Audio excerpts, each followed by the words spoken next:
So I've got to say, as I, in the warm up, I'm absolutely so excited to have you on this podcast. And we've had some brilliant people on from NASA and so on. But you are responsible, really, for me sitting here today, because without the research that you and a number of your colleagues have done over the last 30 odd years, I would never have discovered creatine, and I would never have launched the brand that is now Biosynergy. So thank you. As I said, we've got a few people who have emailed in because they were very excited about this topic, which probably wouldn't have been the case 30 years ago. And I've got some quick fire questions that I'd love you to just go through before we get into more about you and what's coming up in the world of Rick Kreider. So, question one, is creatine the most well-researched sports supplement? Absolutely. Common myths. Kidney damage, hair loss, and being only for men. What are your thoughts on that? Most of the myths are inaccurate. There's no evidence that creatine adversely affects the kidney. It's even used in patients with are taking dialysis to increase creatine to reduce homocysteine, which is often a complication in those type of renal patients. Baldness doesn't happen. Creatine's not a steroid, so it doesn't cause baldness. Cramping and dehydration, creatine does not cause cramping or dehydration. If anything, it's a mild hyperhydrator. And when you consume it with glycerol, for example, it allows the body to store more fluid and help you exercise and tolerate exercise in the heat and reduce cramping in athletes. What was the other one? Is it only for men? Creatine is not only for men. In fact, we are learning more and more about the impact of creatine throughout the lifespan for women and how important it is to help with female reproductive health, premenopausal, postmenopausal, and then even on bone density as you age. Fantastic. Okay. Creatine and caffeine, good together, but not in the same formula, or should they just be in step, obviously, you've done a lot of caffeine research in your time as well, particularly about the performance benefits. Are they better used together or separately or not even in the same space? Yeah, there's a little bit of debate about this. There were a few studies initially that suggested maybe if you take caffeine with creatine, you may negate some of the effects of creatine. I've never bought that, and I'll tell you why. Most of the initial studies that Dr. Roger Harris did mixed creatine in hot tea.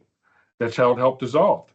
All those studies done in the early 1990s by Dr. Harris, Paul Greenhoff, et cetera, included caffeine in the formulation. All those studies seem to work. And I can tell you in athletes, almost all athletes have high consumption of caffeine. And all of our studies in highly trained elite athletes with no caffeine restriction is where we found a lot of the benefits. So I don't think it's a negative. It's in a lot of pre-workout supplements with some creatine and caffeine. I think you're going to get some synergistic effects of both of those. And therefore, there's no real reason not to consume. In fact, when I take my creatine, I drink it with coffee. So I mix it with coffee, throw a little GAA in there. We can talk about that later. And then I get my creatine in, for my muscle and brain. And is there, would you say 1 gram a day upwards? What's the ceiling and what's the, the floor, would you say, for some kind of benefit to occur? Well, creatine, we still recommend loading. So we suggest 5 grams 4 times a day for about a week. For most people, that's about 0.3 grams per kg. Larger athletes, we do recommend higher doses, and so we follow that because the more muscle mass you have, the more creatine you need to fuel it. Then once you've loaded, you could probably keep the stores. We used to think it was 0.03, about 2 to 3 grams a day is sufficient. We're now recommending 0.1 grams per kg per day. So for a 50-kilo female, that's about 5 grams. For a 100-kilo male, that's about 10 grams per day. And those were based on studies looking at urine output of creatine on different dosages. And in larger athletes with more muscle mass, they actually need more creatine to fuel and maintain those levels. Creatine and cognition, is this real? Yes, creatine and cognition is real. There are a number of studies that show that creatine supplementation, even acutely, like 20 or 30 grams, can reduce the negative effects of sleep deprivation. And so it's being used for military and those type of issues. There's also a number of studies in the early 2000s that showed that creatine can increase brain creatine content.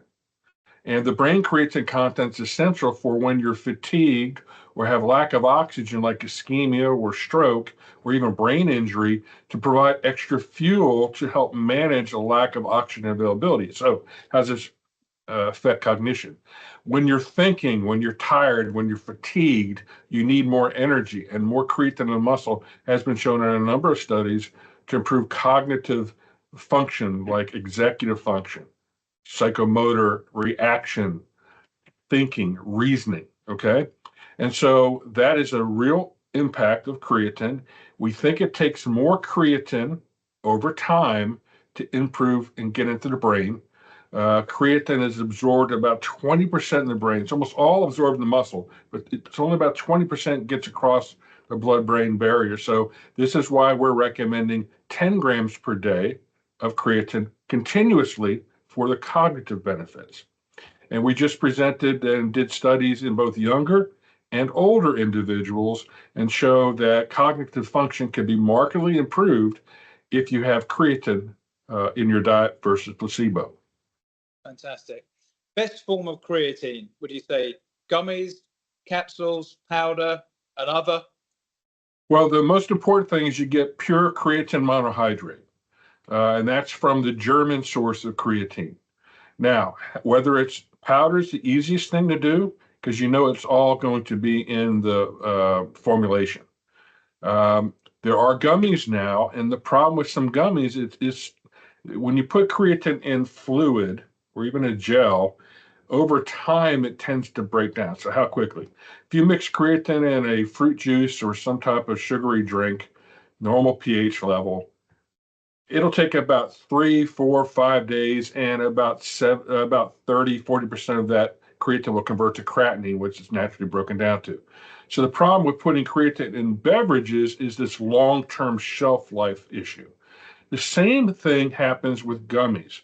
So there are a few gummies that, because of the production and length of time on the shelf, may degrade a little bit. The best ones that we found have creatine monohydrate in it, and they're called Create. They seem to be the most stable out there, but you got to be very careful. And there are some companies putting different types of forms of creatine in there, and we really don't know anything about the shelf stability. And none of those other forms have been shown to work better than creatine monohydrate. So we still say, if you really want to play it safe, take creatine powder. And then if you do take gummies, make sure that it's creatine monohydrate from Germany that's in the gummy. That seems to be more stable. Right. Next question. Bloating. Does creatine cause bloating? No. So we just, a lot of these side effects and things came about in the 90s, and people would talk about different things. So there have been studies on a lot of these myths about creatine or supposed side effects for 30 years. And we showed way back in the 1990s that if athletes were given supplements that contain creatine versus placebos, protein, those type of things that didn't, there was actually more GI complaints and bloating and those issues in the placebo. Okay.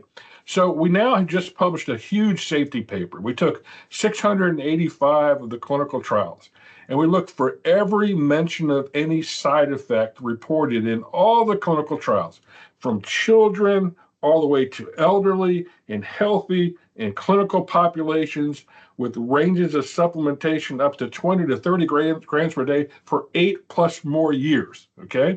And we looked at placebo side effects attributed versus creatine, and the percentage are actually no different or actually lower in most cases when people are taking creatine, which makes sense. If the cell is having more energy, you may have less complications and lots of other issues. So it's kind of a myth that creatine causes bloating or GI upset. Of course, if you're not used to taking something, you take 20 grams at one time, maybe. But we just presented a paper in Italy that showed that even higher doses of creatine could not explain any issues related to GI upset. So we think this is a myth. All the data shows that that's not the case. Creatine and one more point. In fact, new cool stuff. We now are looking at the role of creatine on gut function. When you absorb nutrients, you need creatine. And there are certain types of disease like Crohn's or irritable bowel syndrome where they actually are using creatine to improve the efficiency and absorption of nutrients out of the gut to try to impact overall health. And so if creatine was really a problem with bloating and all these things, you wouldn't get all these positive effects, even in people with some GI disorders. That's good. Nice little knowledge bomb there you just dropped. Thank you. So the adolescents and creatine. So I personally give my kids creatine. They're very active. And in fact, I'm convinced my wife was using creatine when she was pregnant with my son. And compared to his sister, and again, this is not scientifically proven, he's incredibly lean and muscular. And I wouldn't be surprised, I don't know who's going to do the study on this, that the fact that my wife was taking creatine during pregnancy, whether it had some positive effect on him. Obviously, as a parent, I make my own decisions about my children. They're very active and they do use creatine. What's your general consensus about creatine in adolescents? Yes, so studies have done that. Okay, now we've gone back. They have this thing called the NHANES database, which is this huge health risk database that was done out of New England in the United States. And they've tracked people for years and years and looked at all type of clinical outcomes. And this is where we get a lot of associations of certain things to certain diseases and can talk about whether there's more likelihood or not. So a group out of Serbia, Dr. Serge Osijic, has been doing these NHANES data mining and looking at creatine and how it affects adolescents and kids and women and risk of disease, et cetera. So here's what happens in kids.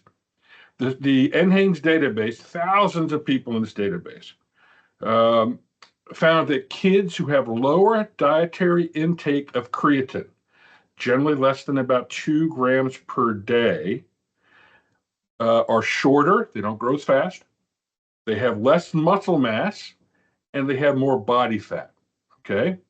We know that young girls, as they start menstruating, have less reproductive issues during that period when they have a higher intake of creatine in their diet, okay?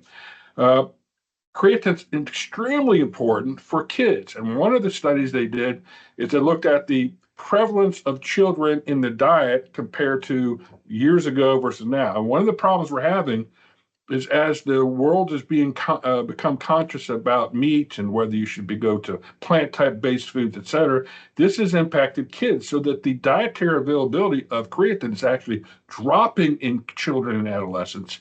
And we just presented or published a paper on the importance of creatine in kids and adolescents. It's extremely important, and we should not be limiting creatine at all from the diets. Every child should get between small kids, maybe a quarter or a half a gram or so of creatine in their diet, and as they get bigger, get them up towards 1 to 2 grams per day just for normal development. Now, why do I say that? Kids with creatine synthesis deficiencies, these are lack of enzymes that naturally produce creatine in the body and the brain, have lower muscle creatine and phosphocreatine content, and more importantly, they have less creatine in the brain and phosphocreatine.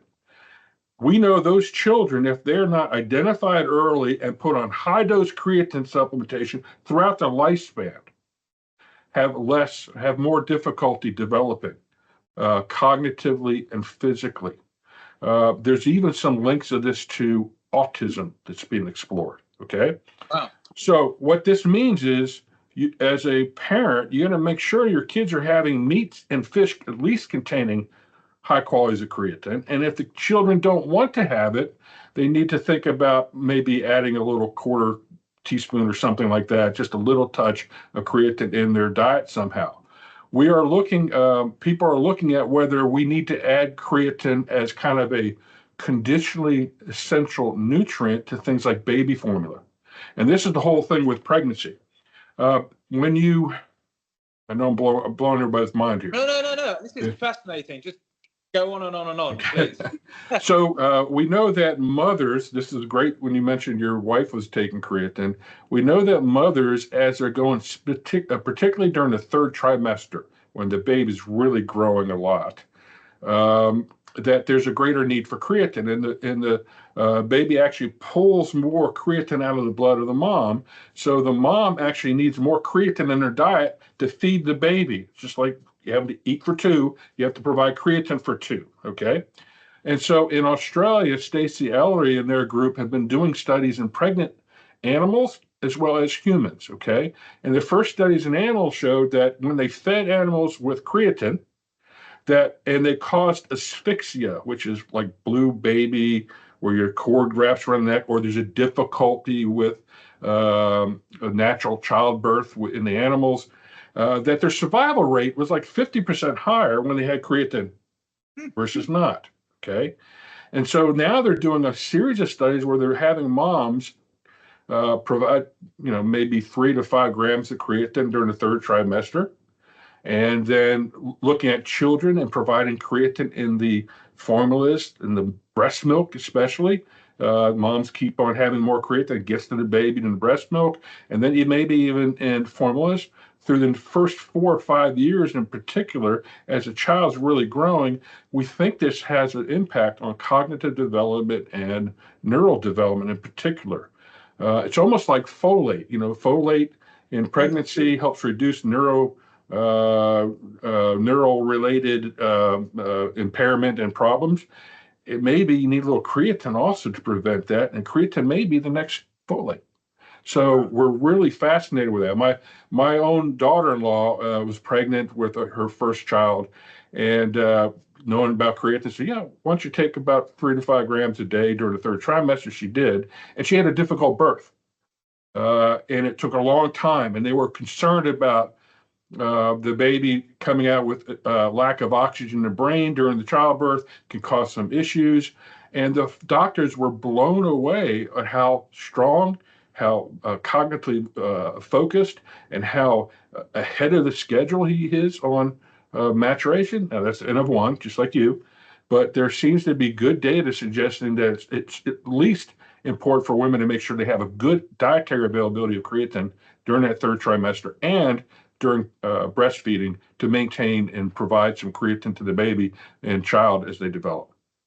Funny, I mean, I read something the other day that if you were vegan, that just taking 1 gram of creatine per day could actually be transformative. What's your kind of thoughts on that? Yeah, so when your diet is low in creatine, in other words, you don't have a lot of meat or fish in your diet. A lot of vegans, that's what they do, right? So we know that they have much less creatine in muscle. It's about 60% of the capacity. And that's because you're depending almost completely on the body's ability to synthesize creatine on its own. And on its own, it only produces about 50 to 60% of your needs, just a minimal. And so vegans, when they take creatine, they get greater impact because they fill up more creatine in the muscle. The cells have plenty of energy, and they actually have more consistent benefits.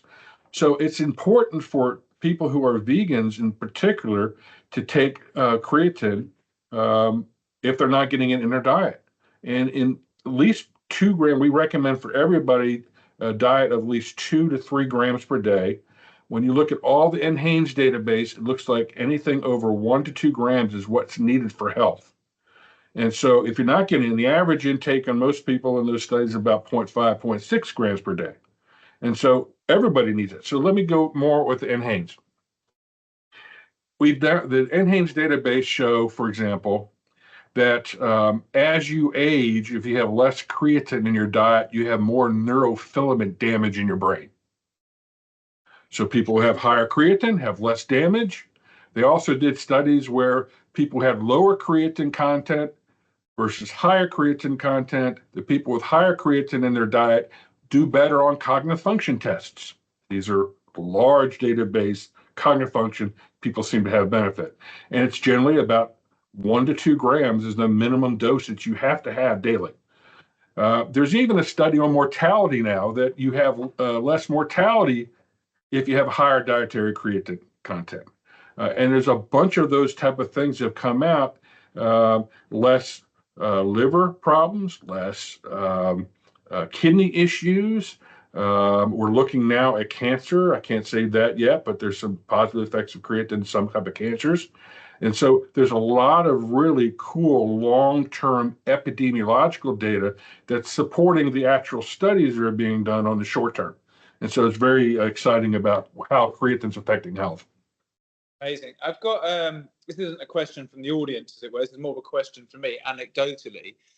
Have you seen any variances between different ethnic groups getting different benefits from creatine because of hereditary dietary creatine that they might have had, going back many generations?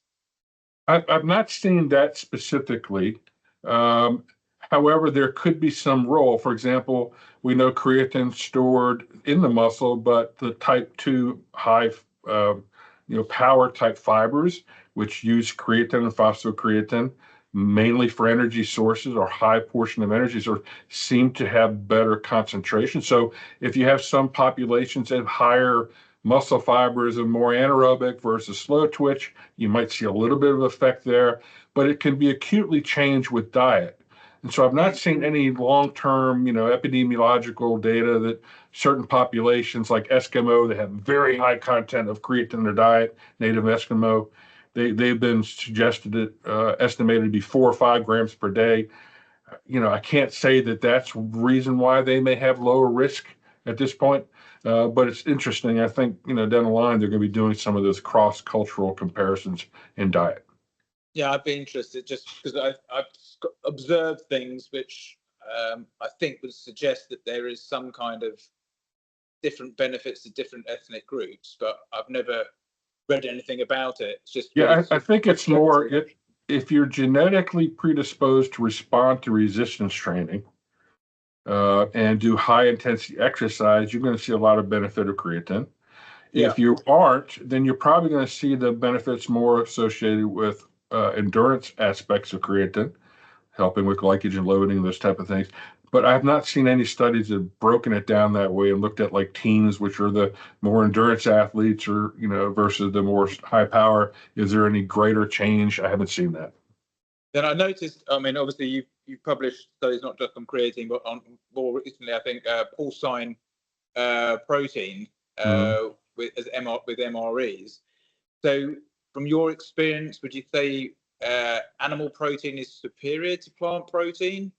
Or yes, so that's an important concept. So if you are a person on plant-based protein diets, you need to realize that there's about 30 to 40% less essential amino acids per gram. So if you have 100 grams a day, you're going to have to really consume 130 grams of plant-based to get the same essential amino acids. So the idea with the MREs is they are set at 45 grams of protein per MRE. And they have some with plants, they have some with different types of meats. And if you look at different types of meats, fish and pork are among the highest essential amino acids and highest creatine content. Okay. So things like salmon, right? Yeah. So the idea was compare that same amount of protein, 45 grams, 3 times a day, 3 MREs, plant-based 45 grams versus 45 grams of animal meat that has high creatine and high essential amino acid intake. And just 3 days of recovery from intense exercise, we were able to see better recovery and better function in these type of military folks. So they're in the United States, they are now looking at ways to improve the quality of protein in MREs, as well as adding creatine to it to make sure it has enough essential amino acids, particularly in soldiers who don't like to eat meats and fish. It's really important that they supplement. Fascinating. All right, thank you. So I'm going to go into the more, I think we've covered a lot of the cool questions that people have asked. So I guess just going back to you, people who don't know about your work, what led you into this kind of field? What was your journey into exercise physiology and nutrition and sports? And obviously you've co-authored and authored hundreds of papers. So what really, that's a lot of work. And it's taken obviously a year, it's not like you just turn up and you get it done in a day. These are big commitments that you need to make in order to author this stuff. What motivated you to go into this field in the first place? And what keeps you going? What's the, the drive? What keeps you going? Yeah, what's the drive? So I was a high school and college football player. And because I was a little smaller, I had to really lift weights and be stronger to compensate. Okay. And I was able to play college football, but I was fascinated in resistance training. And then I realized nutrition played a key role to that. So even when I was a senior in high school, I went to the first University of Miami strength clinic to learn more about strength conditioning. And then I often did a lot on nutrition, just be interested. So I went to my undergrad, played football at Liberty University, and I had some exercise physiologists there that helped me kind of figure this out. And I took nutrition from one of the folks, and I wanted to be a strength coach. I wanted to be a Dallas Cowboys strength conditioning coach. Okay. And I realized that if I really wanted to optimize performance, I had to do more than just resistance training, it's also diet, right? So this was all about the beginning of strength and conditioning. As it started really coming on in the United States, there was really no sports nutrition other than a few studies, a few people have been studying it, carbohydrates, sports drinks, things like that. And so when I got done or was getting my junior year, my professor was giving an exam, oral exam at the end of the semester. So you're doing pretty good at this. You ever think about what do you want to do? I said, well, I want to be a strength coach. I want to be at the college levels. Oh, where are you going to go to grad school? And I was a first gen student, so I had no clue about college. I was there playing football. I just took what they told me, and I knew I wanted to be a coach, right? So he said, oh, you have to have a master's degree to be able to coach at the university. And so how do you do that? Where would I go? And he gave me some suggestions, and I started applying everywhere. And man, I was a type of athlete that I did enough to pass and not have to go to study hall. That was the goal. Okay. Yeah. Because then I could focus all on playing and having fun and so he said, well, what's your GPA? And I said, well, 2.7, 2.8. Oh, you got to have 3.0 to get into college or to go to a grad school. I said 3.0. So from my junior year till I graduated, I had to pull 4.0 all the way through to get above the 3 threshold to be able to apply to some grad school. I get to graduate school, I want to be one and done. I want to come in there, hammer it out, and get done so I can start coaching. And I had a professor named Tommy Boone there, and he was a prolific writer and did a lot of research. And he says, you're doing pretty good at this. Do you ever think about getting a PhD? I said, what is a PhD and why would I want one? Okay. I had no clue. He said, well, you can become a professor and do research. And then instead of just impacting 200 or 300 athletes at a place, you can impact everyone's athletes. It can, lead to making. So we did. So I okay, I'll do that. So I pushed through. I got done my PhD and master's degree in less than 3 years. I hammered through because I couldn't afford to go. Right. So I took as many classes as I could. And along the way, I got fascinated in exercise and nutrition. And I took a class by Dr. Walt Thompson, who used Dr. Mel Williams's book, which was really the first exercise nutrition book in the 70s. And man, it was like all the data. He would go camp out at the Bethesda, National Library of Medicine and pull all these papers up. It's like amazing. And so I got fascinated. I started doing work on endurance, ultra endurance. I had a chance to go to Old Dominion where Mel Williams was. And so we worked together our first few years when I was a beginning faculty member. And then so that was all the time. We're in exercise nutrition. There were no guidelines. People wouldn't even think you needed more protein. All you needed is carbs and sports drink. It's all sports nutrition was. And I remember being at meetings and they would scoff at this stuff. And it's like, well, if you really want to optimize training, you have to think about the biochemical pathways. So that's what started me. Fast forward a few years, I saw Paul Greenhoff's paper, Roger Harris's, kind of interested me. So, maybe there's something there. I got a call from a guy named Anthony Almada. He was the co-founder of EAS, Experimental Applied Sciences, Bill Phillips. Yeah, Bill Phillips, which was the first one to put creatine on the market. He said, "Hey, have you seen these papers? I want to meet. We want to talk about doing studies." So we met in like 93-ish and said, "We want to do studies in the United States." They had some studies that showed strength can be improved for short duration on extension tests. We want to do it in athletes. So we did the first study in resistance trained athletes in the United States. And the series of studies after that to show that if you're an athlete, you take it, you get more muscle, you get more power, you get all that. And so that started us along the pathway. And then we got interested in the safety and impact because all those people talking about maybe side effects, we did all that. And over the years, we have just done study after study on creatine in different populations, different forms to see if they are better or not. And now we're doing a lot of really cool stuff on health and longevity with creatine and other compounds. Yeah, that was the actually. What I mean, Bill Phillips at the time. I mean, I'm amazed that brand isn't still around. But I mean, the guy was a genius. There's no doubt about it. And I remember the phosphagen HP coming out, which I think was the first creatine carb blend. Right. So we did the study on that. We did the study on phosphagen, which was creatine with carbohydrate protein. We did a study on betagen. We did basically the entire line we did studies on when we were at the University of Memphis with Anthony Amata. And then after a few years, Bill bought a third of the company. And then a few years later, he bought the entire company. And so we continued to work with them on their advisory board and things like that. And so unfortunately, it's no longer around, but the impact of the research has impacted millions of people worldwide.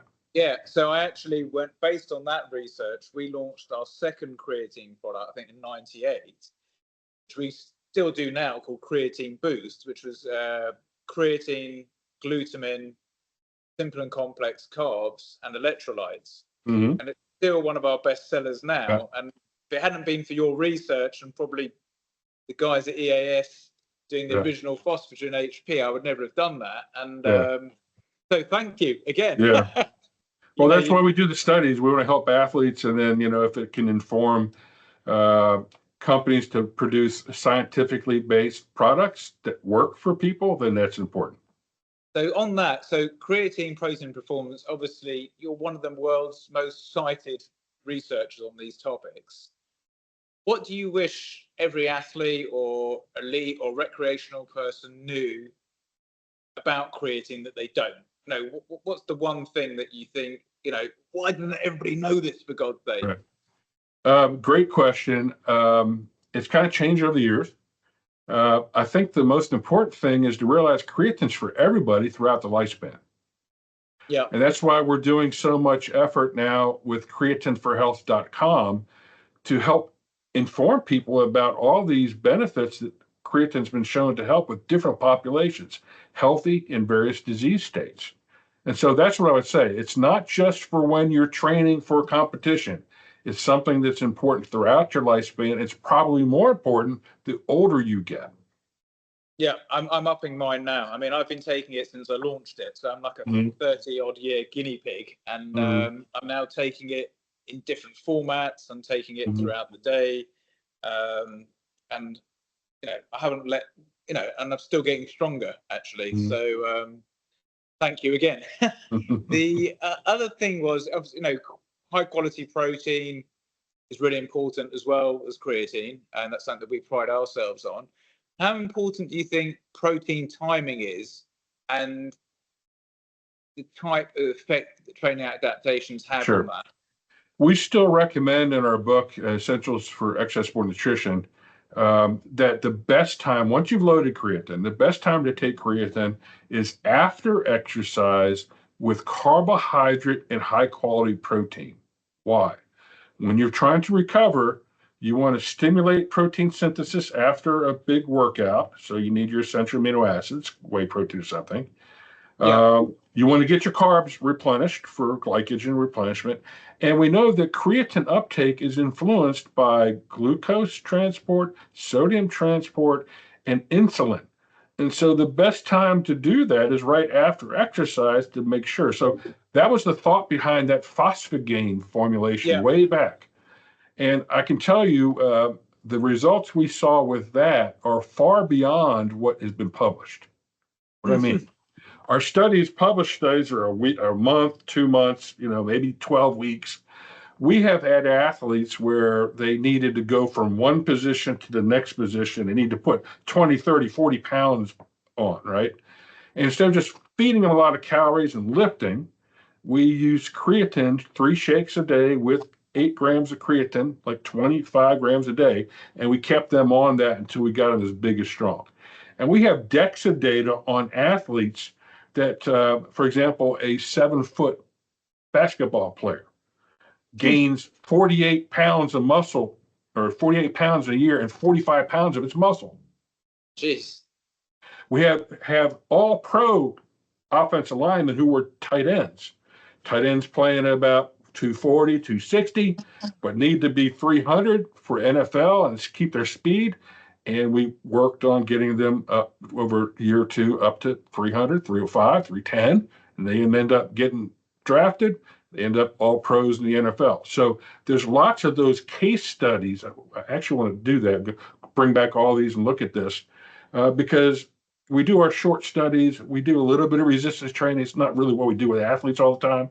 And we think we get a pound, 2, 3, 4 pounds of muscle over, 2, 3 months period of time. And boy, creatine works. But in reality, when you take it long term, particularly with protein and carbohydrate after workouts, you can see some pretty profound effects. And to the point where the position coaches would say, they're getting too big. And I said, Coach, are they fast? Oh, yeah, they've never been faster. Well, then why are you worried about it? And we had linebackers that played in the NFL that were, 230 linebackers. They had to run speed. And then they were playing at 255, 260. Okay. And they were massive, strong. And boy, they lay the wood when they hit somebody, and ended up not only doing well in college, they moved on. So I think that the real world results are even better than we do on our publications, which we usually take beginners and put them in a program and get a little bit of gain. Wow, that's amazing. So obviously body composition, metabolism, and GLP-1, this is like the era that we're in now. From a scientific perspective, where do you see supplements fitting in for people trying to maintain or build lean muscle, say during and after GLP-1 therapy? Great question. What do you think is the most effective evidence-based strategies you've seen for improving metabolic health sustainably? Sorry, I got a bit tongue-tied there. Sustainably. Okay. So great questions. I think if, GLP-1s for some people really promote a lot of weight loss. The problem is it also promotes muscle mass loss, particularly in the arms and legs. So what do? If you're going to do something like that, you need to be resistance training. You have to stimulate the muscle and maintain the muscle mass. And I think you need a nutritional supplementation program to help maintain that muscle mass so that you're not wasting away. Okay. Now, I think the best way to do that is exercise, diet, and supplementation. So we are just finishing a study I'm working on this morning, actually writing up the results, where we took older folks, averaged about 55 to 60, put them on a good quality resistance training program with a little bit of endurance, good, not just a basic, but actually a good strength program, had them on placebo or 10 grams a day of creatine monohydrate. And we saw gains in muscle mass, about 2/3 were women and about 1/3 or so of the participants men, and loss of body fat while on a diet to try to promote weight loss. So we put them on an exercise program, a diet, try to cut calories. We're trying to promote fat loss and maintain muscle resistance training. We then add creatine, and the results are phenomenal, not only on body composition changes, but also in cognitive improvement. So that's going to be the newest stuff coming out as soon as I can finish writing this paper up. So we heard it here first. This is like breaking news. Yeah, so it's really great. And then we're starting to do studies where the precursor to creatine is guanidinoacetic acid, GAA is what it's called. And the brain can absorb that through the blood-brain barrier better. And you have the enzymes in the brain that the GAA in the brain can convert and synthesize creatine. So Serge Ostajic has been doing some studies showing that smaller amounts of GAA can get as much of effect as larger doses of creatine. Creatine is absorbed about 20% versus GAA nearly all. And so we added a little bit of GAA to creatine and doing cognitive function studies. And we just presented some abstracts on this showing that GAA works a little, but when you combine them, 10 grams a day of creatine with 2 grams per day of GAA, you really get these phenomenal effects. And so we're now doing a study in training where we're taking creatine and adding GAA to see if that affects weight loss and better muscle mass maintenance and better cognitive function in elder folks. So there's a lot of applications. And then we're looking at things like, well, if we're trying to improve brain health, we need antioxidants. We're looking at fish oil. We need anti-inflammatories, looking at curcumin. There's been some good studies on that. And then something to enhance cognitive function. We're using acetylcholine or cognizin, which is out there.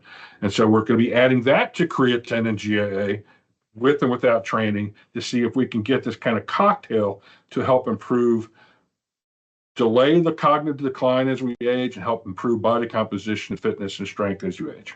Funnily enough, we've actually got our own study going at the moment with a product not too dissimilar to that. So we've combined creatine, choline, ginkgo, beta-alanine, theanine, B vitamins, and we had I don't know if you know anybody at Coventry University, but they've done a peer-reviewed study first, and they've said like thumbs up, and there's also some caffeine in there as well, actually. And we're now about to go into a double-blind placebo study, specifically with footballers, actually, to look at cognition, both short-term and long-term benefits. So it sounds like I might be following in your wake here a little bit with the formula and also the goal. That's the next step. I mean, so we want to improve physical health. We want to have good muscle and low body fat.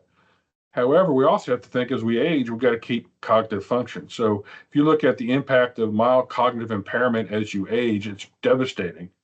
And it's usually a precursor to things like dementia and other things that we have people have issues with. So the idea is if we can do exercise helps blood flow, gets oxygen in the brain, great. Then if you then have nutrients that reduce the oxidative stress, reduce inflammation, and improve energy, which is creatine, you then can handle challenges, fatigue better. And so you're getting physical function effects, and you're also getting some potential cognitive benefits. So we actually have a number of studies we're doing funded by a foundation called the Woodnex Foundation. They're the makers of Roku. They have kind of like a Bill Gates type of foundation, and they've been very helpful to give us some funding to do these exploratory studies. You know, usually we get funded to do a product or do some type of thing that the groups want to do, and okay, we do those things. But now we're playing around with how we think that could work with different nutrients. And so it's kind of fun. We have a series of studies we're working on and publishing coming out of that.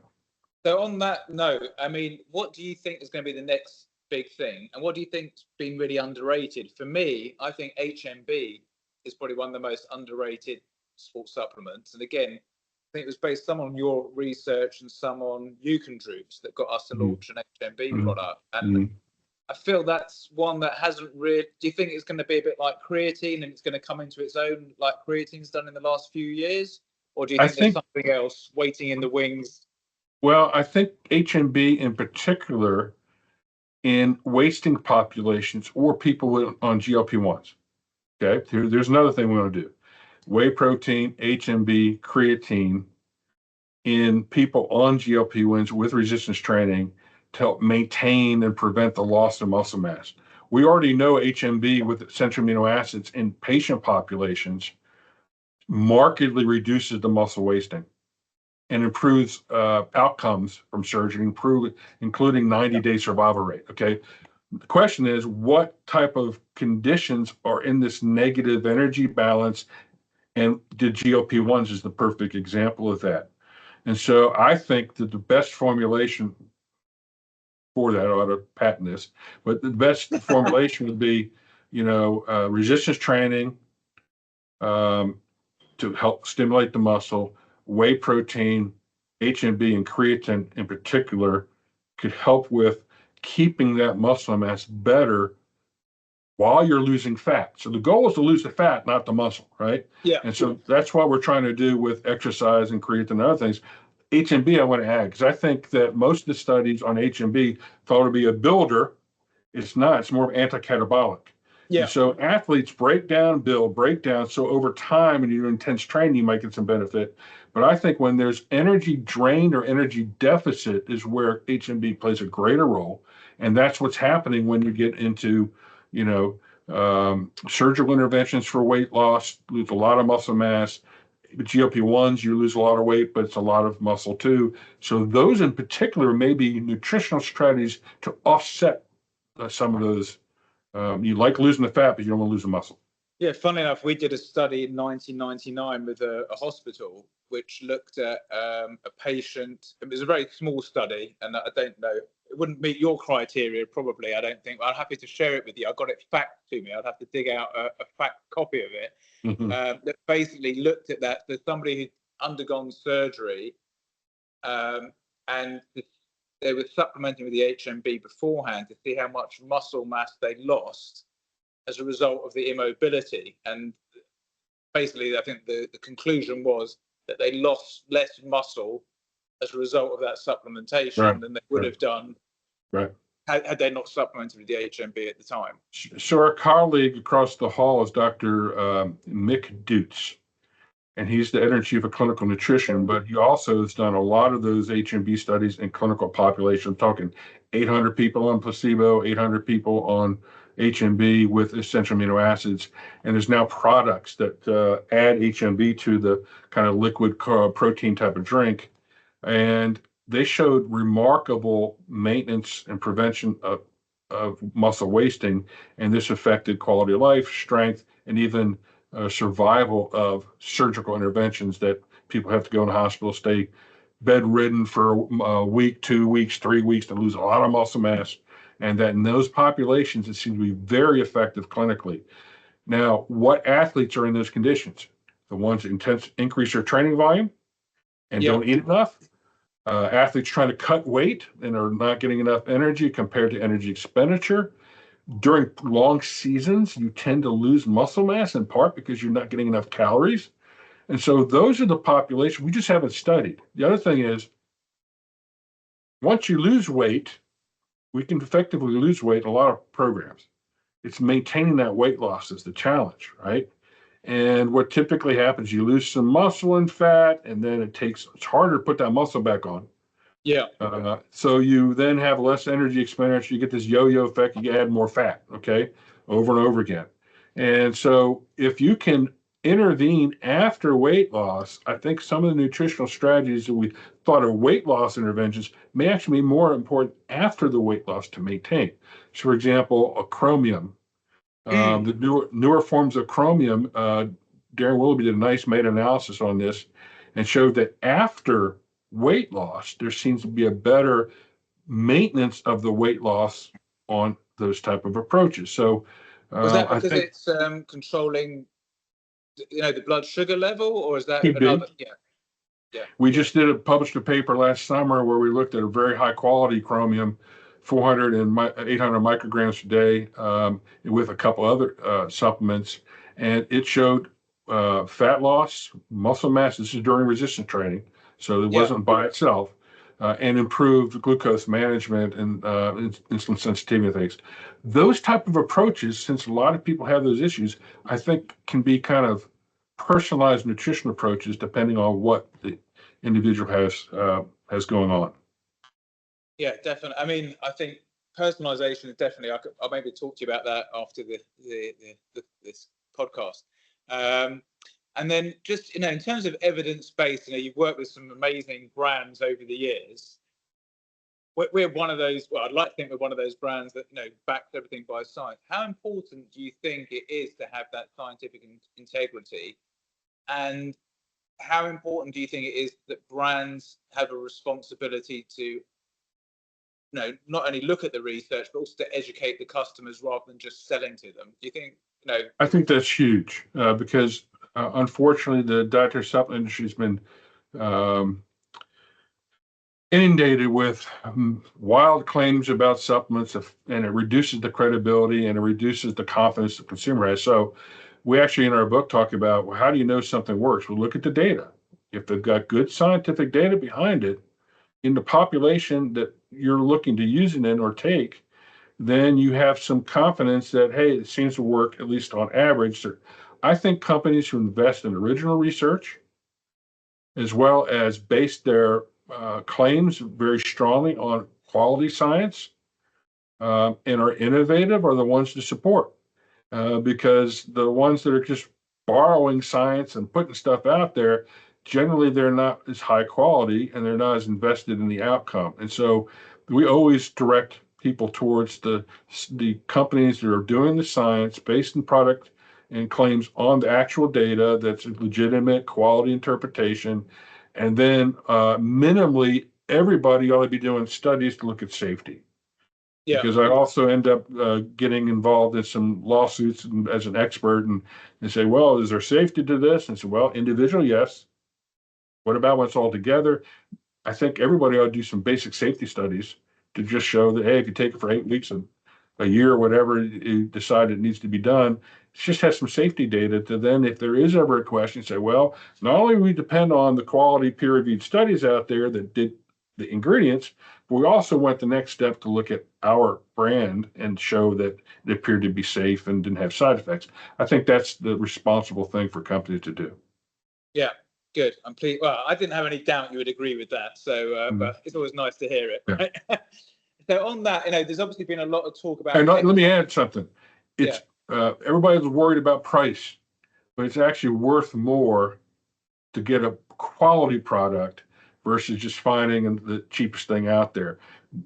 Sometimes the cheapest things are getting ingredients from places that don't do as well in making sure things are pure, may not have the best production methods. And so you get what you pay for. So quality brand and quality ingredients make a huge impact, especially if you're going to take something to improve your health. Yeah, I mean, I've got a saying: one scoop of quality is worth two of cheap. That's right. Because I always know our protein, for example, is 90% whey isolate, grass fed, blah blah blah, and then people can go, oh, I can get a cheaper protein. I said, yes, but you're actually getting a product that is mostly carbs with protein in, and it's apples and pears. That's right. And the same as you said with creatine, there's creatine and there's creatine and so on and so forth. So yeah, I mean, it's a message that unfortunately I think consumers like to think they buy on quality, but a lot of people still buy on price. Right. It's a big education piece. So on that, I mean, just slightly jumping to one side, if you go onto I don't know if you try and avoid social media. If you don't, I would recommend you do. Peptides seem to be everywhere. Is there any real science behind this, or is it just a hot thing right now, a bit like vanadium sulfate was, if you remember that, or vanadol sulfate back in the 90s? Yes and no. In 93, I said the future of sport nutrition was amino acids. And then we did amino acids, essentials, and creatine, all that stuff. I think there is potential for peptides because some peptides unlock and allow for better nutrient absorption and all those things. But with that said, man, we're just at the beginning of this. And so, again, what the consumer needs to do is take a look at what studies have been done. Are they in humans? Are they in the population that you are or you want to use it in? Are they peer reviewed? Are they from a quality research group? Has the data been replicated? Looking for several studies showing the same thing. And if it passes those tests, maybe there's something to it, okay? And maybe it's something to consider. But if you don't have that data yet, I think the company needs to invest in that type of research first, science first, to be able to make some of those claims. And I think maybe there's peptides. There's a lot of interesting stuff. There's interesting work on enzymes going on. Maybe that we're doing some probiotic stuff because we think that might help with this. So, but that's all kind of its infancy at this point. So I wouldn't recommend anything until I see a series of studies showing a positive effect that may be of help for people. Brilliant. I really appreciate it. I mean, that's kind of my feeling. Still a bit early and a lot of work to be done.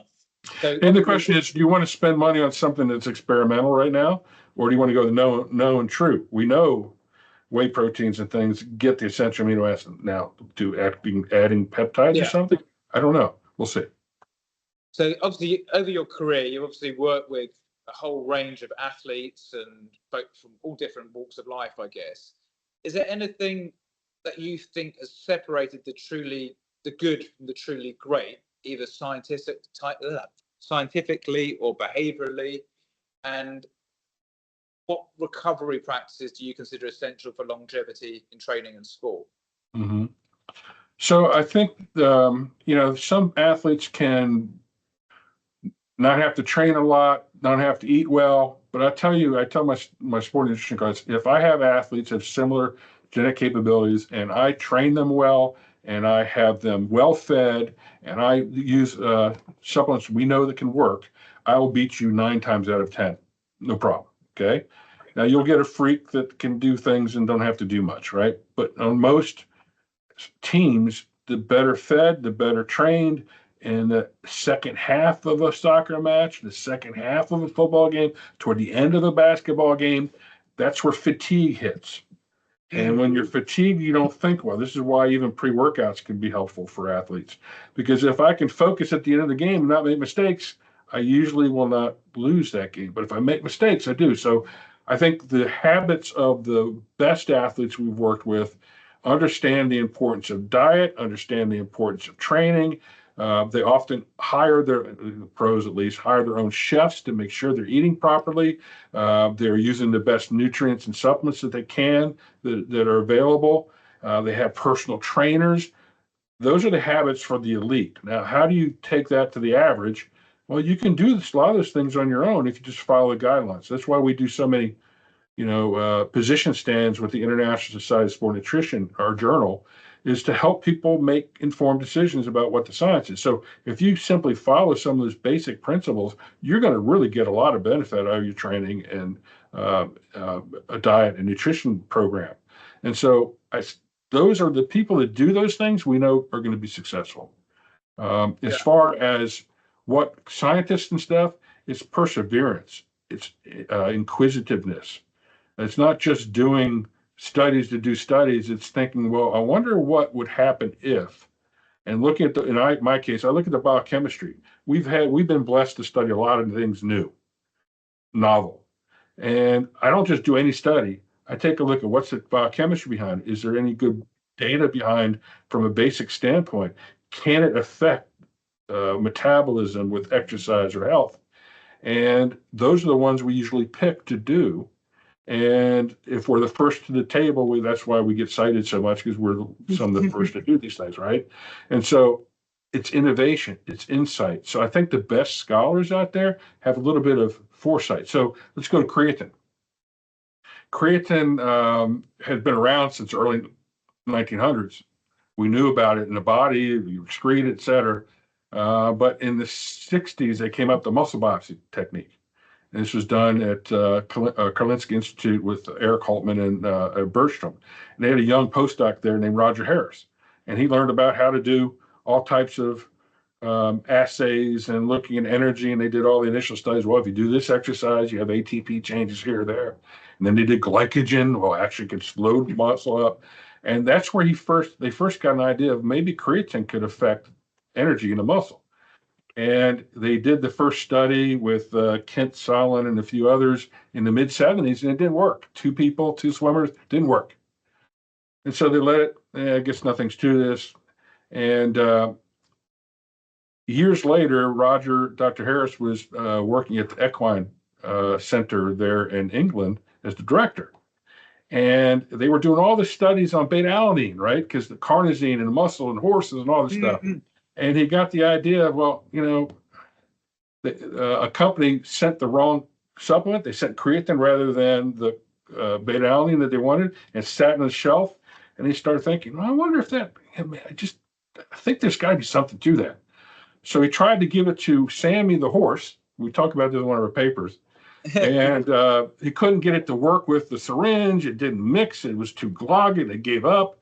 And he waited a few days. Man, I still think so. He gave it to himself, 5 grams in a drink. Took a biopsy before and after, and lo and behold, creatine went up. That curiosity was the beginning of the modern era of sport nutrition and creatine research in particular. And then they got with Steve Jennings, who was in England, and they had a supplement. They provided it to the athletes in Barcelona. And, even before the paper came out, they were giving it to the athletes. And then Linford Christie wins the, 100 meters. He's the oldest person ever to win the 100 meters in the Olympic history. And he was never better than fourth. And at the time, they said, we think creatine can increase your performance by 1 to 3%, which for an elite athlete is winning or not, right? Yeah. So, and then he also said, we really didn't think that this was for athletes. We thought this might have better health benefits. So I was just in Cambridge. We just had a memorial symposium in honor of Dr. Harris, who passed away last year. And I got to do the creatine phase of his career. And the insight to think maybe there's something to this is the difference between the average scientist and the brilliant scientist. And then the perseverance to, if it didn't work once, to keep on trying. I think you look at the characteristics of the most published scholars in the world, they're curious. They want to see. I think there's something to this. And they're willing to spend lots of time and effort with their students and group to be able to do these things. And not everything pans out. But sometimes when they do, like a creatine or an HMB or a beta alanine or essential amino acids before and after, when those things come out, it's very satisfying because you see the impact. And now the way I finished up, they had a quote from Dr. Harris is one day everybody will be taking creatine. And this was back in the early 90s. And that's what's happening now, is that everybody realizes the importance of creatine. So insight, perseverance makes an impact. I make you laugh. So when Linford retired, and he started Enough Respect, which was his management company, who was supplying his athletes then, and also when I first started the business, I was actually selling a lot of creatine to Ireland, and I couldn't understand why it was so much creatine was going to Ireland, because I didn't think that was a big, compared to the UK, it seemed like a small market. It was all going to racehorses. Yeah. And I didn't realize until some months later. I said, why are you ordering so much? Have you got like a rugby team? Or no, we're using it with the horses. So it's interesting that you should mention that. So in terms of the future, what excites you? I mean, I don't know how much AI and nanotech and all these things, do they come into your realm, or is that like kind of to a different part of the world that you move in, or do you think it's increasing in research? I'll tell you how. Being able to quickly identify literature in the field. There are now some platforms that are AI generated that can help with that. We've actually published a few papers with our colleagues in Colombia, Diego Bonilla and others, and we've been using some of those advanced AI techniques to link gene expression relationships. So, for example, we did one on iron, we've done one on creatine, and what can help with that is, typically the scientist has to dig in the literature, get an idea, keep the literature, but now you have an ability to link things that you may not have even been familiar with because it's in some other area of science, but they can see the connections with this advanced data mining tools with AI. And so we're starting to look at different aspects of relationships to health and do different things. So I think that's happening. And then, I'd love to be able to have a data set, let AI look at all my publications, come up with a draft based on how I write. And that's probably a few years from now. A few hours, wouldn't it? Yeah, because it takes a lot of time to do that. And then the other aspect is, there's a proliferation of publications, so they're using AI to screen papers to make sure that they're original and all that type of thing. So I was just looking at one of the journals that we've published in, and they had a thing about how they're using AI to do a 40-point check on a manuscript as it's submitted. And so I think we're seeing some of that already happening. And so the researcher's going to have to see if there are tools that they can use that can be advantage to them. And if not, I'm concerned about, it'll tell you put in something in it, it'll tell you something. It's like from popular literature, not really screened properly, and it's not quite right. But eventually I think you'll be able to say, okay, I want a scientific, peer-reviewed, published version. And you might start seeing some of that a little bit more accurate. Yeah, I can see. I think you're definitely on the right lines there. So, if just some bit silly questions for just indulge me if you don't mind. If you had like an unlimited pot of money and you could do anything you wanted in terms of doing a study, what would it be? Right. That's what we were asked by Wood Next Foundation. Okay. And so we said, well, if I had funds and I didn't have to just doing what I want to do, what I would do is take creatine and GAA and look at how it affects middle-aged to older folks, and particularly on cognition and outcomes. So that's what started the series of studies we're doing now. And it was basically, what would you do if you had the money? So I still think that's really the future, but it's not just creatine, it's antioxidants, anti-inflammatories, and cognitive enhancers. So I think you're going to get different nootropic that may have some cognitive effect. And then I think the combining energy plus antioxidants and anti-inflammatories and cognitive nootropics is kind of the cocktail to help with aging with exercise, obviously.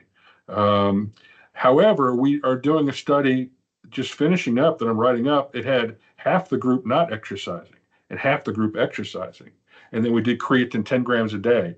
And, I thought, well, you might get a little bit of effects of creatine, pretty good effects, even just taking creatine without training.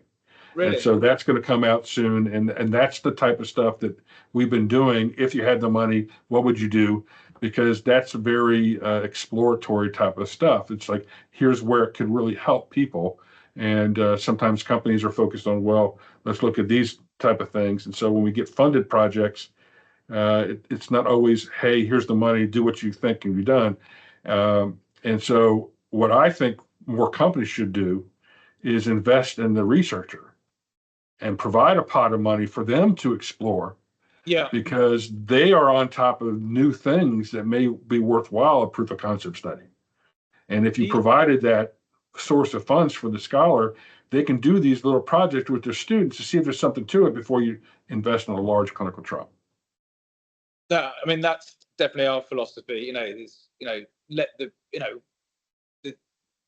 specialists in the area of research do let them kind of, you give them a pathway, a kickstart, but let them kind of design the study and design the direction, which is kind of what we're doing at the moment. We're saying, we've come up with this, we want you to test that, but what we want you to really do is tell us what we could do better and what you would do if you were us, rather than being very prescriptive. On that, do you think that the studies that are being done now are more complex than when you started out in your career, or do you think? Certainly. Yeah. So, when I first started in graduate school, we had one computer in the whole department. Okay. And we had to enter all the data by hand. We finally got a stat analysis program, but you had to enter all the data and you had to answer it and didn't store anything. And so analyzers were all, manual. We did all the assays individually. It sounds like it's a long time ago, but it's not. Now we have automated analyzers. We can get things done faster. We can do data analysis quicker. And so what that's allowed is when researchers do studies, they don't just look at 3-4 variables of the primary outcomes. They use that as an opportunity to explore other things as well. And you then can get some related but unexpected effects. So, for example, we did a study for a sponsor with probiotic, and we thought, well, mind, gut, let's do some cognitive function stuff in there that we could do. And so a subset, we did that. Interesting. So I think that's what's happening now is you're getting more complex, more larger projects. Our studies, if you look at the recent ones, man, they have cognitive, they have physical, they have body comp, they have a whole bunch of biochemistry, and it's one massive study, right? We could never do that 30, 40 years ago because you couldn't get the resources. It'd be too expensive. Everything had to be done by hand. And so, yeah, there's no doubt technology has markedly improved the ability to research. All right, so a couple of more fun questions for you, Rick. If you could have a superpower, what would it be? Superpower? You mean like Flying, jump high or something? gravity. Yeah, anything you like. No limits. If I could have a superpower at my age right now, I'd hit a 350-yard golf drive. I'd have a Rory type of swing. Okay, Well, take more that'd be fun. maybe you'll make it happen. Favorite meal? Favorite meal? Wow. Well, I still like steak. So creatine again. Yeah. And so what's interesting is when I talk about, we never had that stuff when I played. I played, graduated in '84, and but I was eating 2 steaks a day. Yeah. And I had no idea I was creatine loading probably. And I had lots of protein milks and stuff like that. And so if you look back at the start of sports nutrition, remember the person that lifted the bowl, was it Chrono or something? Yeah, so I was in Italy. I saw where he was at just a few weeks ago, and he started lifting this small calf, and as it grew, it got heavier, progressive muscle. But they were talking about some of the nutritional strategies, and he would eat 10 kgs of meat before competition. Yeah, so it was creatine loading. Basically. He was creatine loading, right? So we didn't know. So that's kind of interesting. So yes, I still love the great steak. Okay, and then if you could collaborate with anybody, whether it be another person from the scientific community or a body or an athlete, who would it be? Oh, wow. Scientifically, well, it could be an athlete. Maybe you've always wanted to do a bit of research with a particular athlete, or maybe a particular body. I mean, you've probably worked with most the big governing bodies, but maybe we've done stuff with NASA. Maybe that's on your to-do list. Yeah, we have a protocol in to help with some bed rest studies with NASA, so we're hoping that comes. We want to do and have a appropriation joiner that was submitted but then pulled at the last second, so we just found out. But we want to do a national creatine concussion study. And so we have 10 universities that have athletes susceptible to concussion. Baseline, look at neurological changes and eye function changes on people with normal care versus people given creatine, fish oil, and vitamin D. And we think that would reduce. So that would be a fun collaborative project to do that I wish we could do. If we can get funding, it's a huge project. That's why it's more difficult. Athlete-wise, Tiger Woods, my favorite golfer. Jordan's my favorite basketball player, probably football-wise. I wanted to be a Dallas Cowboy, and I got a chance to work with their former strength coach years ago. But that was fun. But I'd love to do some more with them. And so, and I've had the privilege of working with some really great teams: Argentina soccer, Colombia national team, FC Barcelona. A few of those we've actually just studied with them. So it's kind of been fun to be involved in this. So I don't know who else I'd do, but certainly that's not a bad list. That's a pretty good list. Yeah. And then, finally, for people who are listening now and they want to make it happen, you're like the CEO of creatine, right? You've scaled the heights. You've gone from being, this college athlete to probably the most world-renowned person in your field. You've got the same kind of mindset as any, massive CEO or any amazing athlete. What do you think it is that you've learned, adopted, that has given you that ability to create that path that other people can emulate? I think it goes back to my athletic days of learning how to train hard to compete and work. Nothing replaces hard work and perseverance and determination. And when I played football, I spent all my time focused on training. And then when I realized I needed to do better to get into grad school, I switched that focus, that same type of discipline and time and effort and focus to academics and scholarship. And that's kind of kept with my whole career. I'm competitive. I like to do things. I like to publish. I love to see our stuff out there. But the most important thing is I like to see the results of our studies implemented and improving quality of life of people, affecting athletes, affecting healthy adults, affecting people who are aging. And that's where I get the gratification. So it's almost like, why do I keep doing as much as we're doing? We're going crazy with all the projects. It's because I know there's more to give. And I know that there's more information that people need to know. And so I kind of feel guilty if I'm not publishing a lot of stuff. And the other thing that keeps me going is all my students. I've had some amazing doctoral students. I'm into my 70s now and graduates, something like that. And they keep me going. They're always pushing me to do more. And then once they graduate, they still keep on pushing, wanting to do projects. And so it's just fun. The best thing to do is find your passion and do your passion for your vocation. And then you never work. You just enjoy having fun. 100%. Couldn't agree with you more on that. And then finally, for people who want to keep up to date with your work and the stuff that you're researching, it sounds like there's an amazing amount of stuff coming down the pipeline there.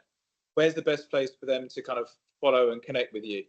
Sure. We have a website, exerciseandsportnutritionlab.com. That's a good place. We have a Facebook page, the same, Exercise and Sport Nutrition Lab. And then the International Society of Sport Nutrition, we have a web page and a Facebook page. That's where the latest stuff's coming out and all the, position stands, et cetera. And then finally, I would say creatineforhealth.com. We have YouTube videos of all the top scholars, all the research papers, and all the cutting edge stuff we're putting on there to help educate the public and the scientific community. Brilliant. Well, I'd like to thank you not only for your time, but for your scientific endeavors, which have basically put me in front of you today, because without you and the other colleagues that I've mentioned, I would never have gone down this path myself, and you've managed to feed me for the last 30 years. So thank you very much. Thank you. I hope it'd be great to have you back on again once some of that new research is published. Anytime. Just let me know. Thank you very much indeed. Take care.